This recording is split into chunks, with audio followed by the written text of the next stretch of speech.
श्री परमात्मने नमः। यथार्थ गीता श्रीमद् भगवत गीता अध्याय 15। મહાપુરુષોએ સંસારને વિવિધ દ્રષ્ટાંતોથી સમજાવવાનો પ્રયત્ન કર્યો છે. કેટલાકે એને ભવાટવી કહ્યો છે તો કેટલાકે સંસાર સાગર કહ્યો છે. અવસ્થા ભેદને કારણે એને ભવનદી અને ભવકૂપ પણ કહેવામાં આવે છે.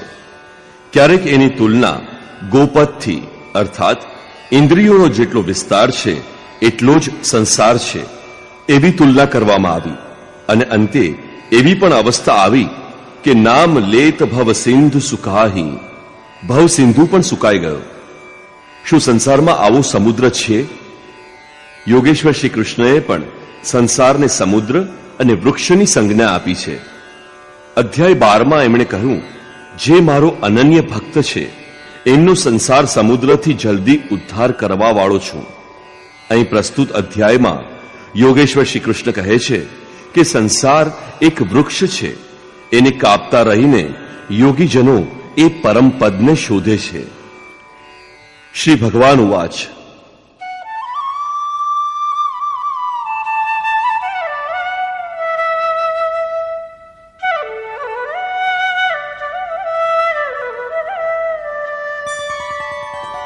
ऊर्ध्वमूलमधः शाखम् अश्वत्थं प्राहुरव्ययम् छन्दांसि यस्य पर्णानि यस्तं वेद स वेदवित्. અર્જુન, ઉર્ધ્વમૂલમ ઉપર પરમાત્મા જ જેનું મૂળ છે, અધઃ શાખમ નીચે પ્રકૃતિ જેની શાખા છે, આવા સંસાર રૂપી પીપળાના વૃક્ષને અવિનાશી કહેવામાં આવ્યું છે. વૃક્ષ તો અશ્વહ અર્થાત કાલ સુધી પણ રહેનારું નથી, ગમે ત્યારે તે કપાઈ જાય, પરંતુ તે અવિનાશી છે. શ્રી કૃષ્ણના કહેવા પ્રમાણે અવિનાશી બે વસ્તુ છે. એક સંસાર રૂપી વૃક્ષ અવિનાશી છે અને બીજું એનાથી પર પરમ તત્વ અવિનાશી છે. વેદને આ અવિનાશી સંસાર વૃક્ષના પાંદડા કહેવામાં આવ્યા છે. જે વ્યક્તિ આ સંસાર રૂપી વૃક્ષને જોતો હોવા છતાં જાણી લે છે તે વેદનો જ્ઞાતા છે. પુસ્તકો વાંચનાર નહીં, પરંતુ આ સંસાર વૃક્ષને ઓળખનારે જાણનારે વેદને જાણ્યો છે એમ કહેવાય. પુસ્તક વાંચવામાં તો એ તરફ આગળ વધવાની માત્ર પ્રેરણા જ મળે છે. પાંદડાને સ્થાને વેદની શી આવશ્યકતા? વસ્તુતઃ પુરુષ ભટકતો ભટકતો જે અંતિમ કૂપળ અર્થાત અંતિમ જન્મ પામે છે ત્યાંથી જ વેદના તે છંદ કલ્યાણનું સર્જન કરનાર પ્રેરણા આપે છે. ત્યાંથી જ એનો ઉપયોગ છે. ત્યાંથી ભટકવાનું બંધ થઈ જાય છે, તે સ્વરૂપ તરફ વળી જાય છે. તથા અધશ્ચોર્ધ્વં પ્રસૃતાસ્તસ્ય શાખા ગુણ પ્રવૃદ્ધા વિષય પ્રવાલા અધશ્ચ મૂલાન્યનુસંતતાની કર્માનુબંધીની મનુષ્યલોકે.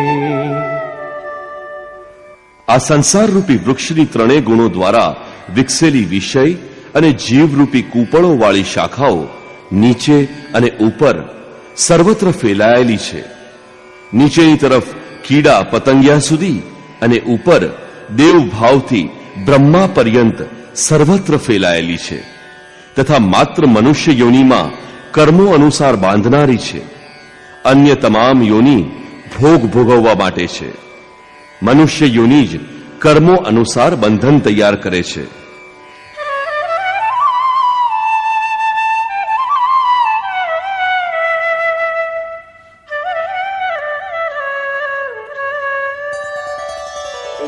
ન રૂપમસ્યેહ તથોપલભ્યતે નાન્તો ન ચાદિર્ન ચ સંપ્રતિષ્ઠા અશ્વત્થમેનં સુવિરૂઢમૂલં असङ्गशस्त्रेण दृढेन छित्त्वा. પરંતુ આ સંસાર વૃક્ષનું જે રૂપ કહેવામાં આવ્યું છે તેવું અહીં જોવા મળતું નથી, કેમ કે ન તો એનો આદિ છે, ન તો એનો અંત છે, અને ન તો એ સારી રીતે સ્થિત છે, કેમ કે તે પરિવર્તનશીલ છે.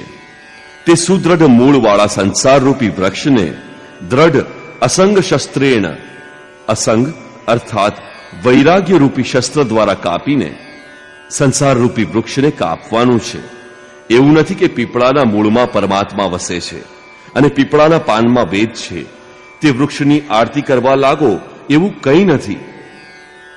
વૈરાગ્યરૂપી શસ્ત્ર દ્વારા કાપીને પરમ તત્વની પ્રાપ્તિ કરવાની છે. આ સંસાર વૃક્ષનું મૂળ તો સ્વયં પરમાત્મા બીજ રૂપે પ્રસારિત છે, તો શું તે પણ કપાઈ જશે? દ્રઢ વૈરાગ્ય દ્વારા આ પ્રકૃતિનો સંબંધ કપાઈ જાય છે. આ જ સંબંધ કાપવાનો છે, પરંતુ કાપીને કરવાનું શું?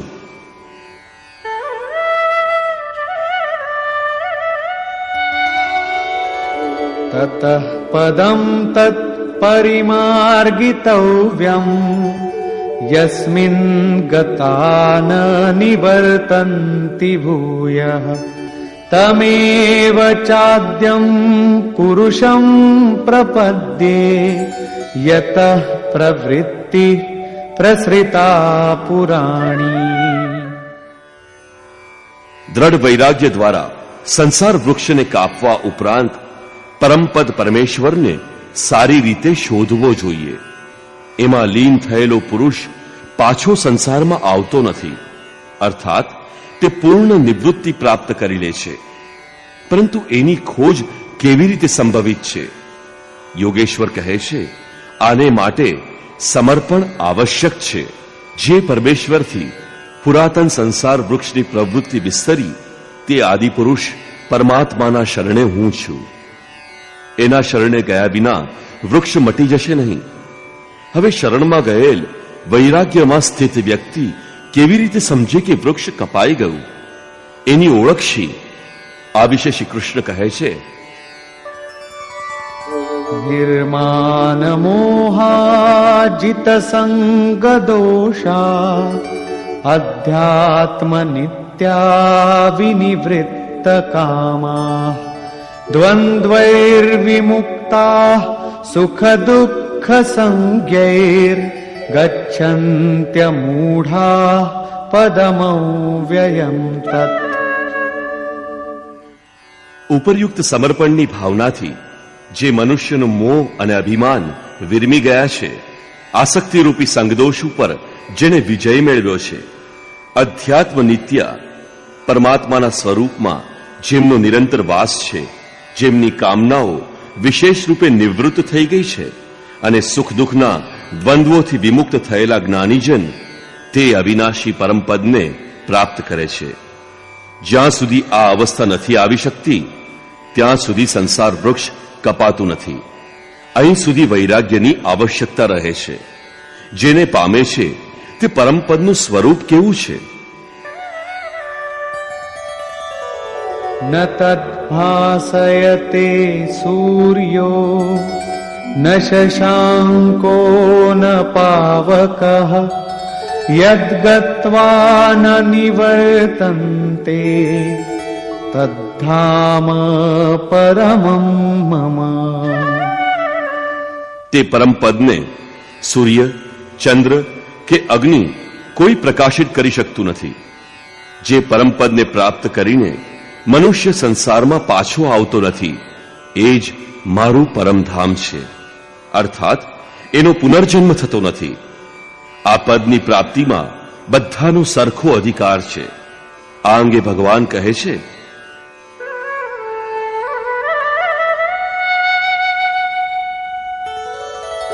મમૈવાંશો જીવલોકે જીવભૂતઃ સનાતનઃ મનઃષષ્ઠાનીન્દ્રિયાણિ પ્રકૃતિસ્થાનિ કર્ષતિ.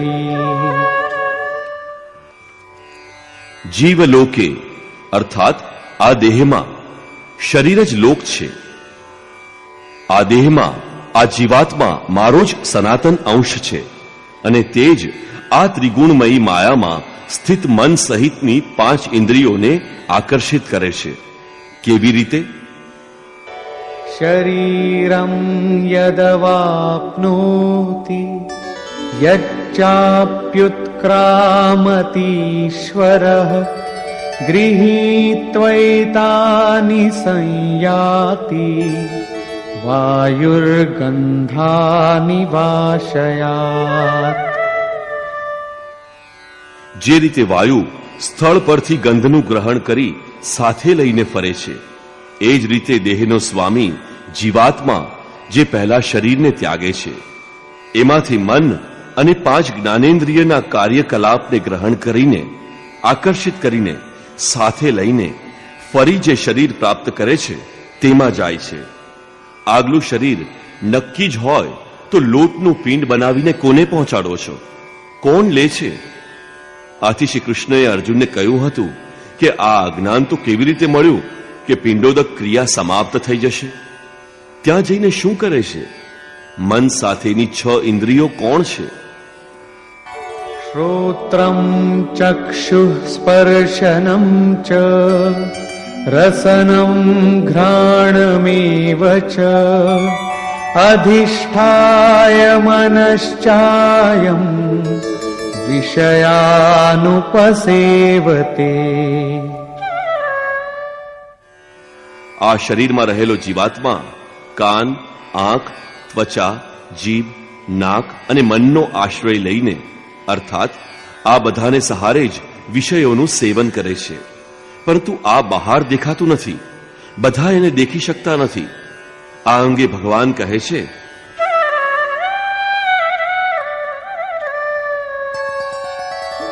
ઉત્ક્રામંતં સ્થિતં વાપી ભુંજાનં વા ગુણાન્વિતં વિમૂઢાનાનુપશ્યન્તિ પશ્યન્તિ જ્ઞાનચક્ષુષઃ. શરીરને છોડીને જતા, શરીરમાં સ્થિત રહેતા, વિષયોને ભોગવતા તથા 3 ગુણો સાથે જોડાયેલા જીવાત્મા અને તેની આ ક્રિયાઓને મૂળ બુદ્ધિવાળો અજ્ઞાની જાણતો નથી. માત્ર જ્ઞાનરૂપી દ્રષ્ટિવાળા વિવેકીજનો જ એને જાણે છે. આ દ્રષ્ટિ મળે કેવી રીતે? આગળ જોઈએ.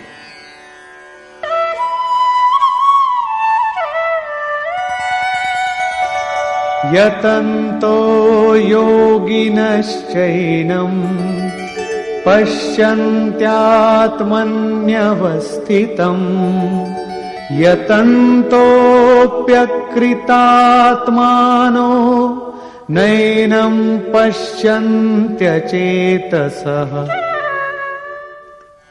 યોગીજનો ચિત્તને બધી બાજુથી સમેટી લઈને પ્રયત્ન કરતા જ પોતાના હૃદયમાં આ આત્માને પ્રત્યક્ષપણે જોવે છે. પરંતુ અકૃતાર્થ આત્માવાળા અર્થાત અશુદ્ધ અંતઃકરણવાળા અજ્ઞાની લોકો પ્રયત્ન કરવા છતાં આત્માને જાણતા નથી, કેમ કે એમનું અંતઃકરણ હજુ બાહ્ય પ્રવૃત્તિઓમાં વિખરાયેલું છે. ચિત્તને બધી બાજુએથી અંદર સમેટી લઈને અંતરાત્મામાં પ્રયત્ન કરનાર ભાવિકજનો એને પામવા માટે સમર્થ બને છે. તેથી અંતઃકરણથી સતત સુમિરન સ્મરણ આવશ્યક છે. હવે તે મહાપુરુષોના સ્વરૂપમાં જે વિભૂતિઓ જોવા મળે છે, જે આગળ ઉપર પણ વર્ણવી છે, એ અંગે ભગવાન પ્રકાશ પાડે છે.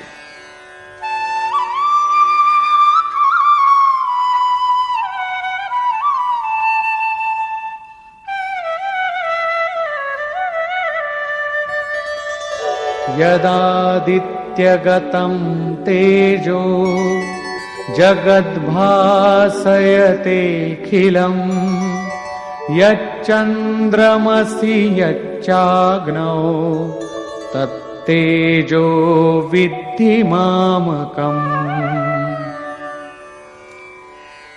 સૂર્યમાં રહેલું જે તેજ સમગ્ર જગતને પ્રકાશિત કરે છે અને જે તેજ ચંદ્રમા તથા અગ્નિમાં છે, એને તો મારું તેજ ગણ. હવે એ મહાપુરુષ દ્વારા થતા કાર્ય બતાવે છે. गामाविश्य च भूतानि धारयाम्यहमोजसा पुष्णामि चौषधीः सर्वाः सोमो भूत्वा रसात्मकः। હું જ પૃથ્વીમાં પ્રવેશ કરીને મારી શક્તિ વડે સર્વ પ્રાણીઓને ધારણ કરું છું તથા ચંદ્રમાં રસ સ્વરૂપ થઈને સર્વ વનસ્પતિઓને પોષણ આપું છું.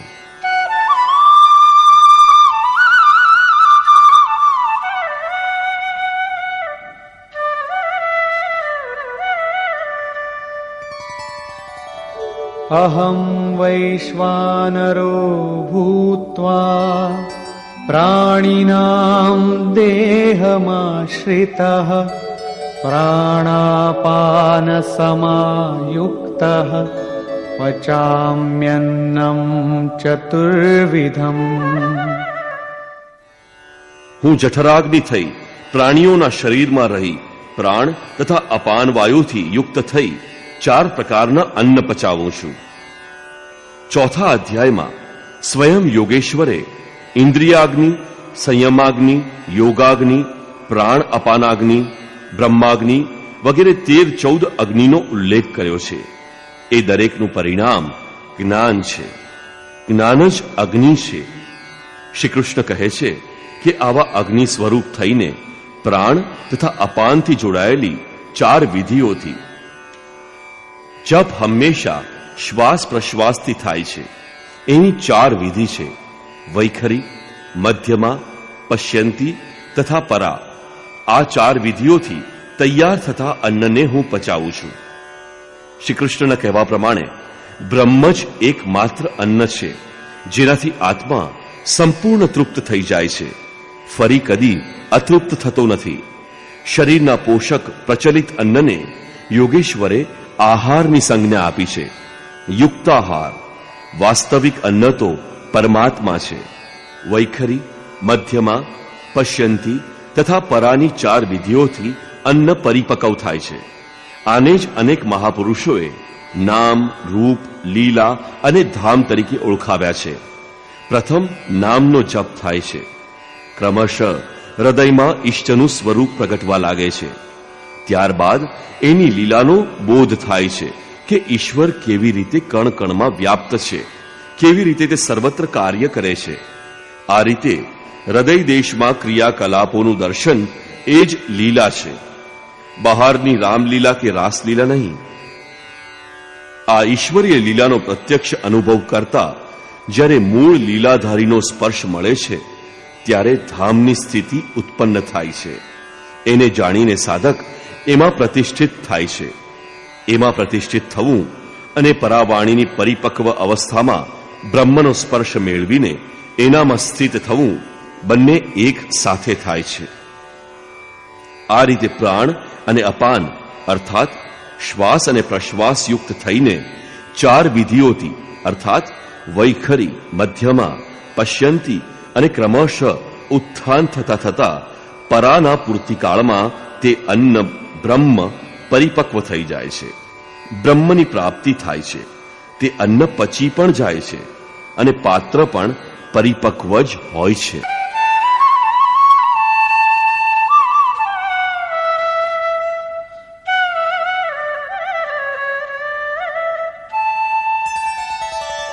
સર્વસ્ય ચાહં હૃદિ સન્નિવિષ્ટો મત્તઃ સ્મૃતિર્જ્ઞાનમપોહનં ચ વેદૈશ્ચ સર્વૈરહમેવ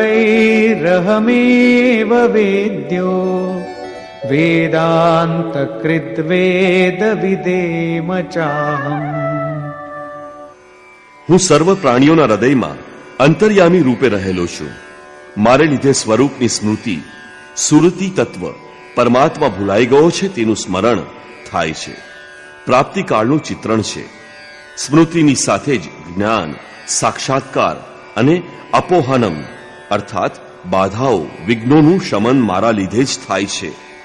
સર્વ વેદો દ્વારા જાણવા યોગ્ય હું જ છું. વેદાંતના કર્તા અર્થાત વેદસ્ય અંતઃ સ વેદાંત. અલગ હતા એટલે તો જાણકારી મળી. જાણવાની સાથે જ એ સ્વરૂપમાં પ્રતિષ્ઠિત થઈ ગયા. તો પછી કોણ કોને જાણે? વેદની અંતિમ સ્થિતિનો કર્તા હું જ છું. વેદવિત્ત, વેદનો જાણકાર પણ હું જ છું. અધ્યાયની શરૂઆતમાં એમણે કહેલું કે સંસાર વૃક્ષ છે. પરમાત્મા રૂપી મૂળ ઉપર છે અને નીચે પ્રકૃતિ રૂપી શાખાઓ છે.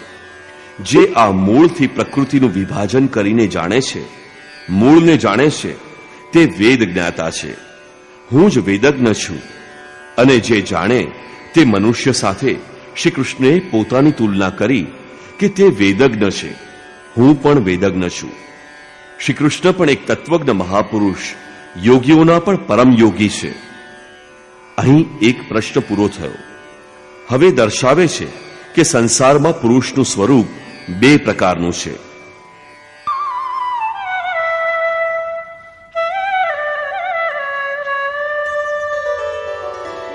દ્વાવિમૌ પુરુષૌ લોકે ક્ષરશ્ચાક્ષર એવ ચ ક્ષરઃ સર્વાણિ ભૂતાનિ કૂટસ્થોક્ષર ઉચ્યતે.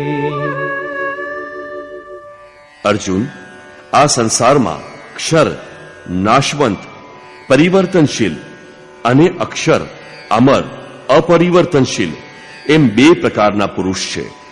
એમાં પ્રાણી માત્રના શરીર નાશવંત છે. પુરુષ ક્ષર છે અને કુટસ્થ પુરુષ અવિનાશી કહેવાય છે. સાધન દ્વારા મન સહિત ઇન્દ્રિયોનો નિરોધ, અર્થાત જેમનો ઇન્દ્રિય સમૂહ કુટસ્થ છે તે અક્ષર કહેવાય છે. પરંતુ આ પણ પુરુષની અવસ્થા વિશેષ જ છે. આ બંનેથી પર એક અન્ય પુરુષ પણ છે.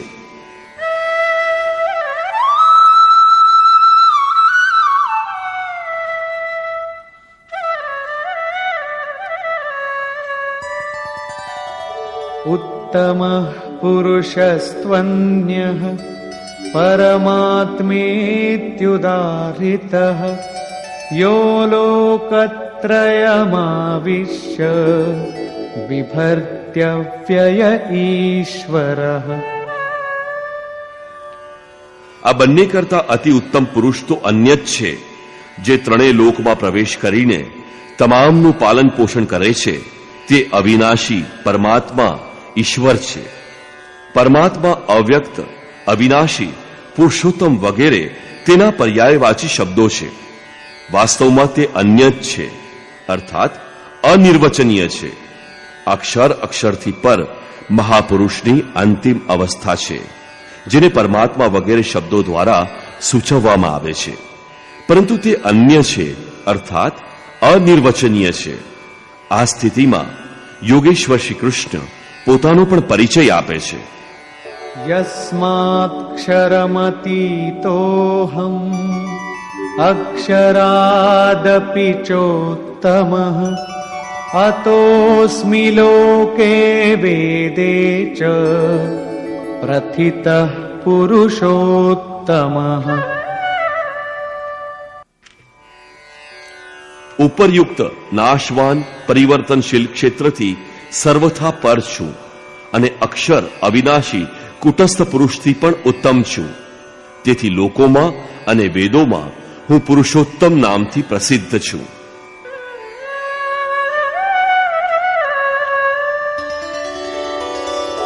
યો મામેવમસમ્મૂઢો જાનાતિ પુરુષોત્તમં સ સર્વવિદ્ ભજતિ મામ સર્વભાવેન ભારત.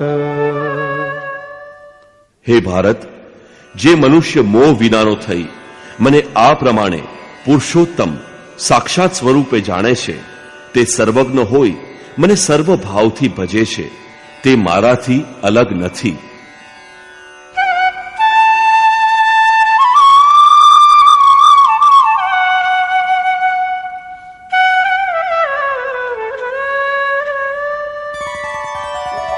ઇતિ ગુહ્યતમં શાસ્ત્રમ ઇદમુક્તમ મયા નઘ एतद्बुद्ध्वा बुद्धिमान् स्यात् कृतकृत्यश्च भारत।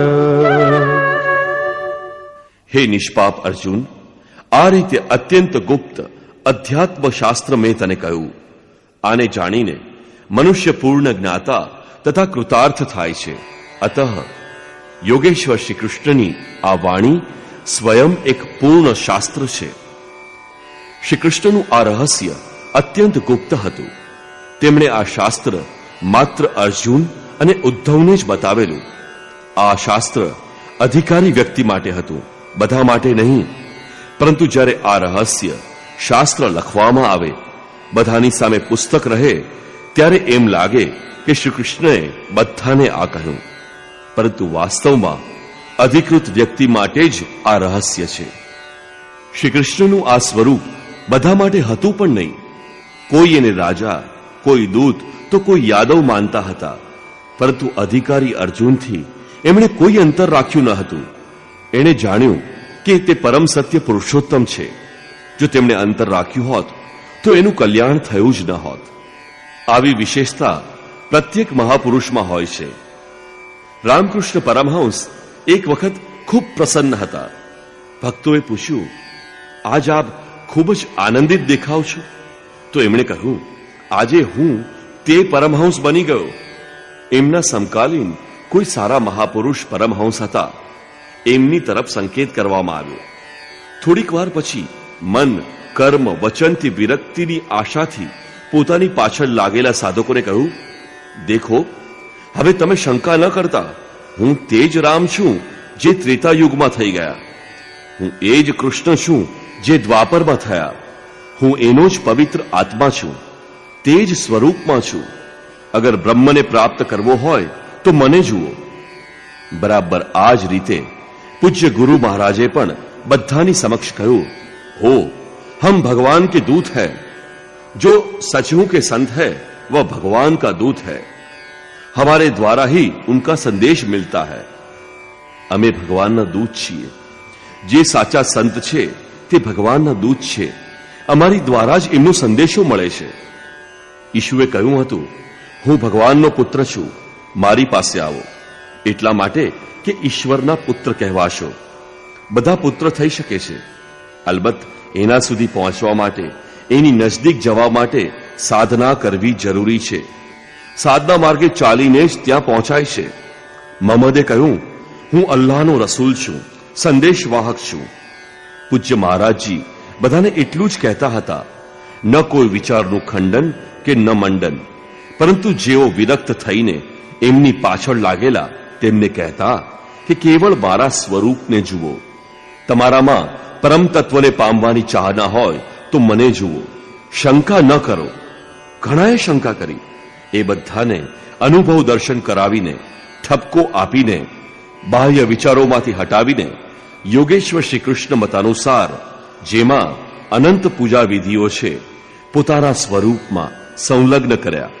તે આજની ઘડી સુધી મહાપુરુષના રૂપમાં સ્થિત છે. આ રીતે શ્રી કૃષ્ણની પોતાની સ્થિતિ ગુપ્ત તો હતી, પરંતુ પોતાના અનન્ય ભક્ત, પૂર્ણ અધિકારી, અનુરાગી અર્જુન પ્રતિ જ તેઓ દ્રશ્યમાન થયા. દરેક ભક્ત માટે આ સંભવિત છે. મહાપુરુષ લાખો લોકોને આ માર્ગ ઉપર લાવે છે. નિષ્કર્ષ. આ અધ્યાયના આરંભમાં યોગેશ્વર શ્રી કૃષ્ણએ જણાવ્યું કે સંસાર એક વૃક્ષ છે, પીપળા જેવું વૃક્ષ છે. પીપળો તો એક ઉદાહરણ માત્ર છે. ઉપર એનું મૂળ પરમાત્મા છે, નીચે પ્રકૃતિ એની શાખા પ્રશાખા છે. જે આ વૃક્ષને મૂળ સહિત જાણી લે છે તે વેદોનો જ્ઞાતા છે. આ સંસાર વૃક્ષની શાખાઓ ઉપર અને નીચે સર્વત્ર ફેલાયેલી છે, અને મૂળ વગેરે એની જળની ઝાડ પણ ઉપર નીચે સર્વત્ર ફેલાયેલી છે. કેમ કે મૂળ તો ઈશ્વર છે. એ જ બીજ રૂપે પ્રત્યેક જીવ હૃદયમાં નિવાસ કરે છે. પૌરાણિક આખ્યાન છે કે એક વખત કમળ પર વિરાજમાન બ્રહ્માજીએ વિચાર કર્યો કે મારો ઉદ્ગમ શો છે. જ્યાંથી તેમનું સર્જન થયું હતું તે કમળ નાળમાં પ્રવેશી તેમણે ચાલવા માંડ્યું. સતત ચાલતા જ રહ્યા, પરંતુ પોતાનું મૂળ ઉદ્ગમ સ્થાન જોઈ શક્યા નહીં, ત્યારે હતાશ થઈને તે કમળના આસન ઉપર બેસી ગયા. ચિત્તનો નિરોધ કરવામાં પ્રવૃત્ત થઈ ગયા. ધ્યાન દ્વારા એમણે પોતાનું મૂળ ઉદ્ગમ સ્થાન જોઈ લીધું. પરમ તત્વનો સાક્ષાત્કાર કર્યો, એમની સ્તુતિ કરી. પરમ સ્વરૂપ પાસેથી જ આદેશ મળ્યો કે હું છું સર્વત્ર વ્યાપ્ત, પરંતુ મારી પ્રાપ્તિ કેવળ હૃદયમાં જ થાય છે. હૃદય દેશમાં જે ધ્યાન ધરે છે એ જ મને પ્રાપ્ત કરે છે. બ્રહ્મા એક પ્રતીક છે. યોગ સાધનાની એક પરિપક્વ અવસ્થામાં આવી જાગૃતિની સ્થિતિ આવે છે. ઈશ્વર પ્રતિ ઉન્મુખ બ્રહ્મ વિદ્યાથી યુક્ત બુદ્ધિ જ બ્રહ્મા છે. કમળ પાણીમાં રહેવા છતાં પણ નિર્મળ અને નિર્લેપ રહે છે. બુદ્ધિ આમ તેમ ભટકે છે ત્યાં સુધી સત્યની પ્રાપ્તિ થતી નથી. પરંતુ બુદ્ધિ જેવી નિર્મળતાના આસન ઉપર બેસે છે કે તરત મન સહિત ઇન્દ્રિયો સમેટાઈ જઈ હૃદયમાં સ્થિર થાય છે. આ વિલીનીકરણ અવસ્થામાં જ પોતાના હૃદયમાં પરમાત્માની પ્રાપ્તિ થાય છે. અહીં યોગેશ્વર શ્રી કૃષ્ણના કહેવા મુજબ સંસાર વૃક્ષ છે, જેનું મૂળ અને શાખાઓ સર્વત્ર ફેલાયેલા છે. કર્માનુબંધીની મનુષ્ય લોકે કર્મો અનુસાર કેવળ મનુષ્ય યોનિમાં બંધનો પેદા થાય છે, બાંધે છે. મનુષ્ય તેમાં બંધાતો જાય છે. અન્ય યોનિઓ તો કર્મો અનુસાર ભોગ ભોગવે છે. અંતે દ્રઢ વૈરાગ્ય રૂપી શસ્ત્ર દ્વારા આ સંસાર રૂપી પીપળાના વૃક્ષને તું છેદીને પરમ તત્વની શોધ કર. આ પરમ તત્વની પ્રાપ્તિ થતા મહર્ષિ પુનર્જન્મ પ્રાપ્ત કરતો નથી. કેવી રીતે જાણી શકાય કે સંસાર વૃક્ષ કપાઈ ગયું? યોગેશ્વર કહે છે કે જે માન અને મોહથી સંપૂર્ણપણે મુક્ત છે, જેણે સંગદોષ જીતી લીધા છે, જેની કામના નિવૃત્ત થઈ ગઈ છે, જે દ્વંદ્વથી પર થઈ ગયો છે, તે પુરુષ પરમ તત્વને પ્રાપ્ત કરે છે. આ પરમ પદને ન સૂર્ય, ન ચંદ્રમા કે ન તો અગ્નિ પ્રકાશિત કરી શકે છે. તે સ્વયં પ્રકાશરૂપ છે. તેમાં ગયેલો મનુષ્ય ક્યારેય પાછો આવતો નથી. એ જ મારું પરમધામ છે.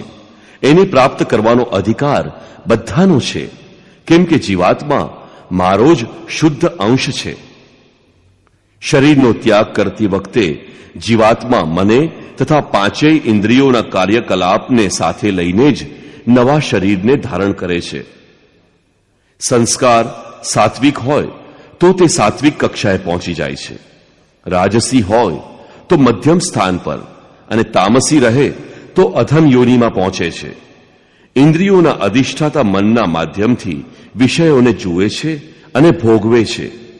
આ દેખાતું નથી, એ જોવા માટેની દ્રષ્ટિ હોવી જોઈએ. આ દ્રષ્ટિ જ જ્ઞાન છે. કંઈક યાદ કરી લેવું, ગોખી લેવું એ જ્ઞાન નથી. યોગીજન હૃદયમાં અંતર્મુખ થઈને એને જોઈ શકે છે. આમ જ્ઞાન સાધનગમ્ય છે.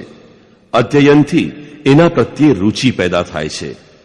સંશયયુક્ત અકૃતાત્મા લોક પ્રયત્ન કરવા છતાં એને પ્રાપ્ત કરી શકતા નથી. અહીં પરમ તત્વની પ્રાપ્તિ અંગે વર્ણન કરાયું છે. શ્રી કૃષ્ણએ કહ્યું કે સૂર્ય અને ચંદ્રમામાં રહેલો પ્રકાશ હું જ છું. અગ્નિમાં તેજ પણ હું જ છું. હું જ પ્રચંડ અગ્નિરૂપ 4 વિધિઓથી પરિપક્વ અન્ન પચાવું છું. શ્રી કૃષ્ણના શબ્દોમાં અન્નમ બ્રહ્મ વ્યજાનાત, જે ઉપનિષદમાંથી શ્રી કૃષ્ણએ ટાંક્યું છે તેનો પણ આ જ નિર્ણય છે. અન્ન એકમાત્ર બ્રહ્મ છે, જેને પ્રાપ્ત કરીને આત્મા તૃપ્ત થાય છે. વૈખરીથી પરા સુધી અન્ન પૂર્ણપણે પરિપક્વ થઈને પચી જાય છે. તે પાત્ર પણ ખોવાઈ જાય છે. આ અન્નને હું જ પચાવું છું. અર્થાત સદગુરુ જ્યાં સુધી સારથી ન બને ત્યાં સુધી પ્રાપ્તિ થતી નથી. આ વાતને ભારપૂર્વક સમજાવતા શ્રી કૃષ્ણ કહે છે કે પ્રાણીઓના અંતરદેશમાં ઉપસ્થિત રહીને હું બધાને યાદ અપાવું છું. જે સ્વરૂપ ભૂલાઈ ગયેલું તે હું યાદ કરાવું છું. સ્મૃતિની સાથોસાથ મળતું જ્ઞાન પણ હું જ છું. એમાં આવતી મુશ્કેલીઓનો ઉપાય પણ હું જ છું. હું જ જાણવા યોગ્ય છું. જાણ્યા બાદ જાણકારીનો અંતર કરતા પણ હું જ છું. કોણ કોને જાણે? હું વેદજ્ઞ છું. અધ્યાયના પ્રારંભમાં કહેલું કે જે સંસાર વૃક્ષને મૂળ સહિત જાણે છે તે વેદજ્ઞ છે, પરંતુ એને કાપનારા જ જાણે છે. અહીં તેઓ કહે છે કે હું જ વેદજ્ઞ છું. વેદવિદોમાં પોતાની પણ ગણના કરે છે. તેથી શ્રી કૃષ્ણ અહીં વેદવિદ પુરુષોત્તમ છે. એમને પ્રાપ્ત કરવાનો અધિકાર માનવ માત્રને છે. અંતમાં એમણે કહ્યું કે લોકમાં 3 પ્રકારના પુરુષ છે. પ્રાણી માત્રનું શરીર નશ્વર છે.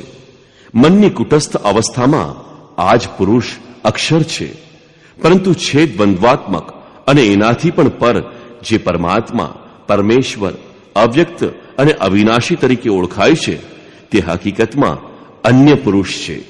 તે ક્ષર અક્ષરથી પર એવી અવસ્થા છે. આ પરમ સ્થિતિ છે. આની સંગત કરતા તે કહે છે કે ક્ષર અક્ષરથી પર હું જ છું. આથી લોકો મને પુરુષોત્તમ કહે છે. આ રીતે ઉત્તમ પુરુષને જે જાણે છે તે જ્ઞાની ભક્તજન હંમેશા બધે મને જ ભજે છે. એની જાણકારીમાં અંતર નથી. અર્જુન, મેં આ અત્યંત ગુપ્ત રહસ્ય તને જણાવ્યું છે. પ્રાપ્તિ કરનાર મહાપુરુષ બધાની સમક્ષ આ વાત કરતા નથી, પરંતુ અધિકૃત વ્યક્તિથી તે દૂરતા રાખતા નથી. દૂરી રાખે તો એને પામે કેવી રીતે? આ અધ્યાયમાં આત્માની 3 સ્થિતિનું ચિત્રણ ક્ષર, અક્ષર અને અતિ ઉત્તમ પુરુષના રૂપમાં સ્પષ્ટ કરવામાં આવ્યું છે. આગળના બીજા કોઈ અધ્યાયમાં તેમ કરવામાં આવ્યું નથી. તેથી ઓમ તત્સદિતિ શ્રીમદ ભગવદ્ ગીતાસુપનિષત્સુ બ્રહ્મ વિદ્યાયા યોગ શાસ્ત્રે શ્રી કૃષ્ણાર્જુન સંવાદે પુરુષોત્તમ યોગો નામ 15 આ રીતે શ્રીમદ ભગવદ્ ગીતા રૂપી ઉપનિષદ અર્થાત બ્રહ્મ વિદ્યા તથા યોગ શાસ્ત્ર વિષયક શ્રી કૃષ્ણ અને અર્જુનના સંવાદમાં પુરુષોત્તમ યોગ નામનો 15મો અધ્યાય પૂરો થાય છે. ઇતિ શ્રીમદ પરમહંસ પરમાનંદસ્ય શિષ્ય સ્વામી અડગડાનંદ કૃતે શ્રીમદ ભગવદ્ ગીતાયાઃ યથાર્થ ગીતા ભાષ્યે પુરુષોત્તમ યોગો નામ 15 આ રીતે શ્રીમદ પરમહંસ પરમાનંદજીના શિષ્ય સ્વામી અડગડાનંદ કૃત શ્રીમદ ભગવદ્ ગીતાના ભાષ્ય યથાર્થ ગીતાનો પુરુષોત્તમ યોગ નામનો 15મો અધ્યાય પૂરો થાય છે. હરિ ઓમ તત્સત.